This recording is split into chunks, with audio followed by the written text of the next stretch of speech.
이 사진이 더 잘 나을까요? 이 사진이 더 잘 나을까요? 정답은 이겁니다. 거울 볼 때마다 내 여드름 흉터 정말 잘 나을 수 있을까 하는 생각 많이 해보셨죠? 흉터 종류에 따라서 치료 방법도 다르고 잘못된 치료를 받으면 다시 돌리려면 오래 걸리기 때문에 지금 당장 거울을 보면서 내 흉터가 잘 낫는 흉터인지 알아보고 얼마나 잘 나을지, 그리고 어떻게 하면 적절하게 치료를 하는 건지 알아봅시다. 여드름 흉터는 크게 두 가지 유형이 있어요. 움푹 파인 흉터, 그리고 평평한 흉터. 움푹 파인 흉터에는 박스카, 롤링, 아이스픽 흉터가 이 유형이에요. 평평한 흉터는 여드름 자리에 남은 갈색이나 붉은 자국을 말해요. 먼저 움푹 파인 흉터부터 세 가지 알아볼게요. 일단 얕고 넓은 흉터일수록 효과가 좋고 깊고 좁은 흉터일수록 효과가 제한적이에요. 흉터 치료라는 게 피부 바깥에서 들어가야 되는 건데 얕고 넓으면 바깥에서 들어갈 수 있는 면적이 어느 정도 확보가 되기 때문이에요. 좀 더 나눠서 얘기해 볼게요. 박스카 모양 흉터는 사각형 모양으로 깊게 파인 흉터예요. 광대뼈 주변이나 뺨에서 주로 발생하죠. 박스카 흉터 치료에서 중요한 점은 박스카의 테두리 부분을 흐릿하게 하면서 피부 표면을 전체적으로 고르게 자극을 줘야 된다는 거예요.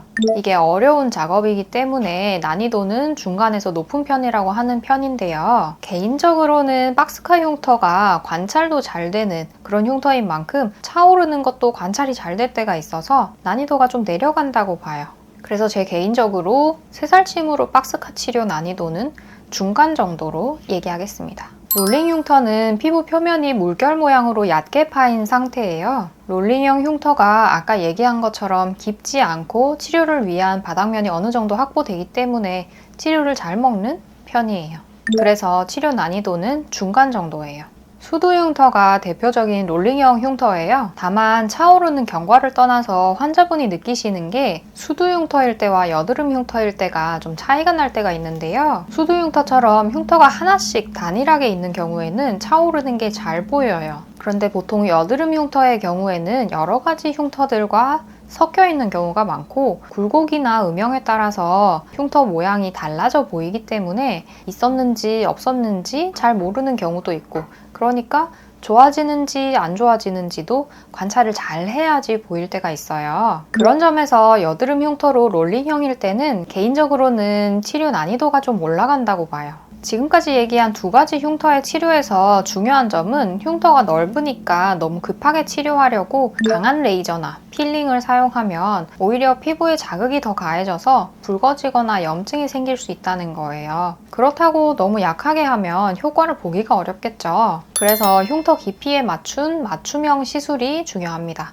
아이스픽 흉터는 마치 얼음을 꽂은 것처럼 좁고 깊게 파인 흉터예요. 흔히들 모공으로 알고 계시는 것들 중에 이 아이스픽 흉터가 있을 가능성이 높아요. 주로 코 옆, 미간, 이마 같은 데 잘 생기죠. 이 흉터는 겉으로는 좋아 보이지만 그 깊이가 상당해요. 그래서 아이스픽 흉터는 난이도가 좀 높은 편이에요. 좋아지는데 시간이 꽤 걸리는 편이죠. 그런데 큰 모공이 아이스픽 흉터일 가능성이 높다고 했잖아요. 아이스픽 흉터 중에서도 이렇게 사이즈가 좀 큰 건 반대로 작은 박스카 흉터인 경우가 있어요. 개인적으로 이런 경우는 치료 난이도가 오히려 낮아진다고 봅니다. 아이스픽 흉터 치료에서 중요한 점은 치료가 피부 깊숙한 곳까지 도달해야 한다는 거예요. 흉터 자체 깊이가 깊기 때문에 표면적인 치료는 흉터 깊이에 도달을 하지 못하고 피부만 얇게 만들 수 있어요. 평평한 색소 침착 흉터는 여드름이 낫고 난 자리에 갈색이나 붉은색 자국이 남은 경우를 말해요. 이건 흉터라기보다는 자국에 가까워요. 겉으로는 피부가 패이거나 올라오지 않았지만 피부 색깔이 고르지 않아서 외관상으로 신경이 많이 쓰일 수 있어요. 이런 유형은 회복 가능성이 굉장히 높아요. 난이도로 보면 하예요. 시간 지나면 자연히 옅어지기도 하지만 적절한 치료로 멜라닌 색소 분해를 도와주면 더 빨리 개선할 수 있어요. 다만 제가 만난 한 환자분은 흉터 레이저 치료를 여러 번 받았지만 나아지지를 않으셨대요. 환자분은 평평한 색소 침착 흉터였는데 엉뚱하게 움푹 파인 흉터 치료를 하셨던 거죠. 하지만 정확한 진단을 받고 적절한 치료를 시작하니까 3개월 만에 눈에 띄는 개선을 보이셨어요. 평평한 색소 침착 흉터를 치료할 때 중요한 점은 너무 급하게 움푹 파인 흉터처럼 강한 레이저나 필링을 시도하면 피부가 민감해지고 오히려 색소가 더 진해질 수도 있다는 거예요. 그래서 평평한 색소 침착 흉터는 서서히 가벼운 방법으로 관리하는 게 효과적이에요.